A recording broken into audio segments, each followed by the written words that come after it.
Olá, graça, paz e alegria. A porção de hoje, recomendada para a leitura da Bíblia em um ano no plano sequencial, é Josué do capítulo 21 ao capítulo 24. E assim nós terminamos mais um livro na Bíblia. Logo no começo do texto, nós vemos a distribuição das cidades que seriam dos levitas, no meio das posses das demais tribos. Eles não tinham um espaço separado só para eles, os levitas não tinham esse espaço. Eles tinham cidades no meio das posses das outras tribos. Cada tribo cedia, as tribos maiores com mais espaço, mais cidades, as tribos menores com menos espaço, menos cidades, mas todas elas cediam cidades para os levitas. As cidades e os seus arredores. Em uma mensagem anterior eu cheguei a comparar isso, de certa forma, com o que nós temos hoje a respeito de zona urbana e zona rural. Seria mais ou menos isso. Então, eles não tinham um espaço só deles, mas tinham cidades no meio de todas as tribos de Israel. Das cidades das outras tribos, algumas cidades eram cedidas para os levitas. Continuando a descrição desta mensagem, o mapa que nós temos no Compartilhando na Web e que mostra a divisão da terra entre as tribos. Essa é a última mensagem que nós vamos deixar, esse mapa. Se em algum momento, em outro instante, voltar a falar a respeito disso, nós podemos, claro, voltar a citar, mas aí eu não vou ficar alertando na própria mensagem, vai estar apenas na descrição. Esta de hoje é a última vez que eu faço alerta a respeito desse mapa que nós temos lá no Compartilhando na Web a respeito da divisão das tribos e que você pode acessar acompanhando no link da descrição da mensagem. Se você está apenas ouvindo, no podcast você encontra na descrição da mensagem no podcast o link para esse mapa. E se você está assistindo, você encontra no link da mensagem no YouTube. Se por um acaso você está acompanhando essa mensagem, quer apenas ouvindo, quer também assistindo em postagens em blogs ou em redes sociais, você precisa acessar o local de origem da mensagem, o podcast ou o YouTube, para que você possa encontrar esse link para acessar o link da divisão da terra entre as tribos de Israel. Além desse mapa da divisão das tribos, nós temos também hoje mais outros dois links, outros dois mapas. Um com as cidades de refúgio e outro com as cidades dos levitas. Apesar do tema das cidades de refúgio ser da mensagem passada, nós preferimos colocar agora porque as cidades de refúgio eram cidades dos levitas. E como agora sim se fala sobre o espaço dos levitas, então nós deixamos para este momento colocar esse mapa que fala a respeito também das cidades de refúgio. Você pode dar uma olhadinha lá, ver onde ficavam essas cidades, tanto as cidades dos levitas em um mapa, como na outra, as cidades de refúgio que também eram dos levitas. Você pode dar uma olhadinha e ver a localização de cada cidade. Um desses mapas está apenas em inglês e nós não encontramos esse mapa em português. Se você tiver esse mapa ou encontrar, e claro, puder compartilhar para que possamos colocar no site, nada que fira direitos autorais e essas coisas todas. Não gosto de trabalhar com isso no site. Apenas aquilo que de fato está disponível para ser compartilhado de fato, e aí sim eu gosto de compartilhar na web, é o nome do site, e aí então, mas apenas o que realmente tem a autorização de fato para que essa divulgação seja feita. Ainda que a gente não faça vendas ali no site, não haja lucro com essas coisas, eu não gosto muito de compartilhar coisas que não tenham autorização de fato para o devido compartilhamento.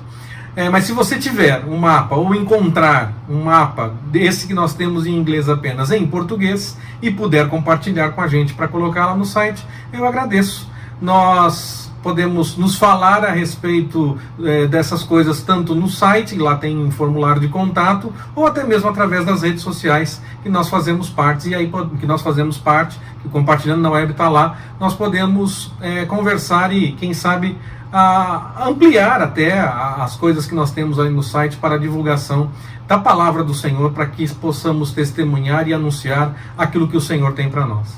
Terra conquistada, terra dividida. Era tempo das 2,5 tribos que tinham sua herança antes do Jordão voltarem para casa. Cumpriram o combinado, lutaram junto, ficaram até o fim. Chegou a hora realmente de voltar para casa. Eles ficaram pelo menos 5 anos na batalha. Como é que eu posso chegar a essa conta de pelo menos 5 anos? Pode ter sido até mais. Pela conversa que Caleb teve em uma outra porção que nós lemos ainda no livro de Josué, que ele disse que tinha 40 anos quando foi enviado para espiar a terra, e que tinha então agora 85 anos quando está ali conversando sobre ter o seu espaço, ter a sua terra. Essa colocação de Caleb levanta mais uma vez aquela discussão de que o deserto começou só depois que os envias foram enviados, porque ele fala que tinha 40 anos e agora tem 85, ficou 40 no deserto, já que o Senhor está chegando à conta de 5 anos pelo menos de batalhas.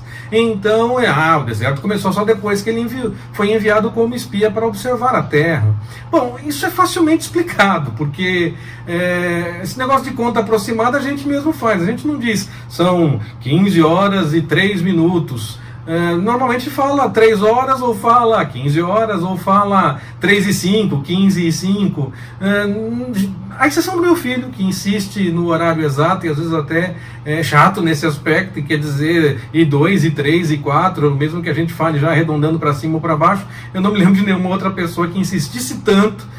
No meio de uma brincadeira, as pessoas às vezes insistem, mas de forma séria, como meu filho muitas vezes faz. Ele é o único que eu vi até hoje insistindo tão seriamente para querer falar a hora milimetricamente exata. Normalmente a gente arredonda. Então, a mesma coisa falando no universo de anos. Às vezes é 1 ano a mais, 2 anos a mais, 1 ano a menos, 2 anos a menos, e nós arredondamos a conta. Pode ter acontecido exatamente isso com Caleb nesse momento em que ele fala a respeito dessas coisas. Então não vejo por que já querer criar mais uma vez uma discussão, e que às vezes se cria, mas não tem uma explicação, tem uma possibilidade. E mesmo que seja, não muda a mensagem, como eu tantas vezes insisto. Essas crises a respeito dos estudos e tudo mais podem facilitar para as pessoas que gostam de fazer os estudos, e nós podemos ver isso em outros textos, em outras mensagens, em outros livros. Por isso eu gosto de falar que existe essa possibilidade. Mas isso não é o essencial, isso não é o principal. Apesar da gente falar muito, isso não é o essencial, porque o que fica de fato é o conteúdo da mensagem, a verdade do que aconteceu e o que quer nos dizer aquele texto para nos ensinar alguma coisa a respeito da vontade do Senhor.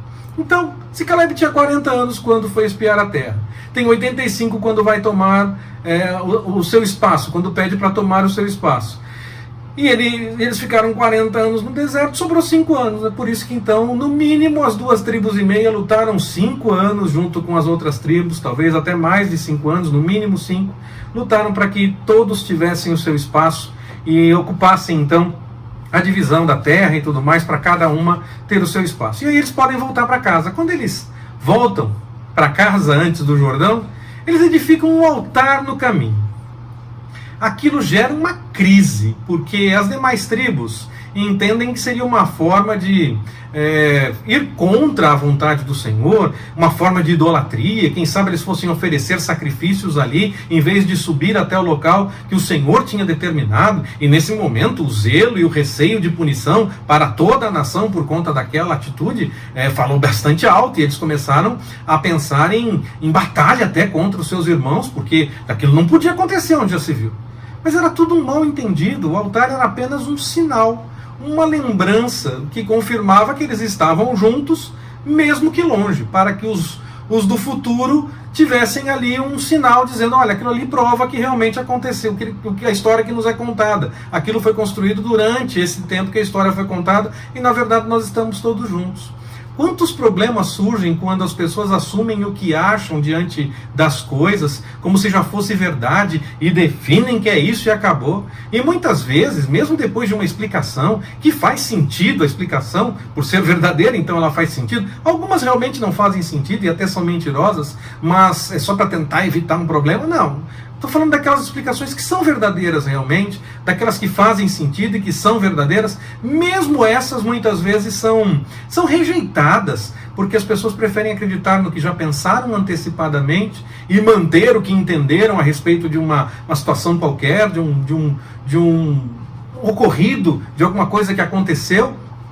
E aí já tiraram as conclusões, já definiram que é isso, então mantém mesmo sabendo que foi dito que é outra coisa, e acho que até mentira o que o outro disse, mesmo fazendo sentido, mesmo sendo verdade. nós precisamos evitar tirar essas conclusões sem ter as devidas informações. Nós já concluímos como se já soubéssemos tudo e na verdade nós não estamos sabendo tudo. E aí, quando isso acontecer, mesmo que aconteça de tirarmos conclusões antes da hora, já acharmos que temos todos os detalhes para concluir a respeito daquela situação e na verdade não temos, quando nós tivermos acesso a toda a informação, nós devemos reconhecer. Primeiro, não devemos concluir antes de ter todas as informações. Mas quando isso acontecer, se realmente vier a acontecer, é melhor que não aconteça, mas pode acontecer. Quando isso vier a acontecer, quando nós formos confrontados com a verdade, deixemos de lado o que nós acreditamos ou o que nós preferimos e assumamos o que é realmente verdade, mesmo que seja contra o que nós entendemos, que nós saibamos lidar com a verdade e não com a ilusão de que nós temos razão quando nós já não temos razão, quando não faz sentido mais aquilo. Josué insiste com o povo para que eles sigam ao Senhor. Mesmo o povo dizendo que vai sim seguir, Josué faz muitas recomendações. Eu acredito que é porque tinha aquela situação de que no meio do povo ainda tinha aqueles que mantinham alguns ídolos. Se não houvesse isso, não precisava dizer, deitai fora os ídolos, deixem essas coisas, vocês vão pelo caminho errado. Não, se o povo estivesse todo seguindo para o caminho certo e não tivesse alguma coisa errada no meio, não havia necessidade de dizer isso. Então eu acredito que já havia alguma coisa no meio do povo, ainda que fosse um grupo menor, ainda que fosse um grupo pequeno. Com o tempo isso acabou ganhando mais destaque, a junção com outros povos, outras ideias, outras culturas, outras religiões, e aí começaram a misturar tudo. Com o tempo realmente isso ficou complicado. Mas Josué aqui neste momento está dizendo, olha, vocês têm que deixar isso então, porque vocês estão assumindo esse compromisso, eu estou registrando aqui esse compromisso de vocês, e olha, essa pedra aqui ainda é testemunha, ela está aqui para provar o que vocês ouviram. Todos nós podemos esquecer o que nós ouvimos, mas alguém vai dizer, mas Josué falou que tinha uma pedra lá que ouviu tudo. A pedra não vai poder dizer nada, ela só era um sinal visível de que alguma coisa tinha acontecido para lembrar que alguma coisa tinha acontecido naquele dia. Que nós tenhamos verdadeiro compromisso com o Senhor e não sejamos influenciados pelo que acontece ao nosso redor. Antes que nós possamos influenciar tanto com a nossa pregação como com o nosso testemunho para que as pessoas sigam a vontade do Senhor. Que Ele nos abençoe. Forte abraço, até mais, permitindo o Senhor.